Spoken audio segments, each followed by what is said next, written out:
অঙ্ক সাবজেক্টটাকে তেমন কায়দা করতে পারিনি বলে উচ্চ মাধ্যমিকের পর অঙ্কটাকে টাটা করে দিয়েছিলাম। এখন দেখি টোটোওয়ালাও জেনে গেছে আমি অঙ্কে কাঁচা ছিলাম। 5 মিনিটের রাস্তার ভাড়া 60 টাকা চাইলো।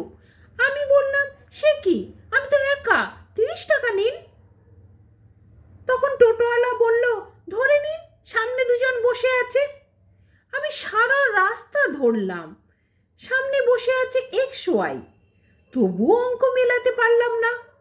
শেষে ভাবলাম, একজনের 30, দুজনের 60, তিনজনের তো 90 টাকা হওয়া উচিত।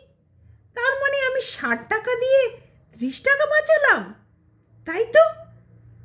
কারণ আমি সামনে একজনকে নয়, দুজনকে বসিয়ে নিয়ে গিয়েছিলাম। পরে মনে পড়ল, আরে আমার পাশের সিটে তো জেঠকেও বসাতে পারতাম, তাহলে আরও জিতে যেতাম। তো মার্সিডিজ থেকে নামতেই ভদ্রলোক বললেন, না না, ক্যাশ নেব না, অনলাইন দিন। অনলাইন দিতে গিয়ে দেখলাম কাবেরী গয়েন লেখা।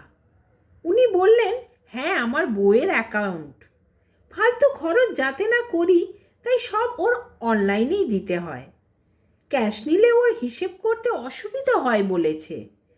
আমি বুঝলাম অঙ্কে আমি একাই কাঁচা নই, এই ভদ্রলোকও বেশ কাঁচা, ক্যাশ নিলে বউ জানতে পারবে যে, তাই অনলাইন নিচ্ছে।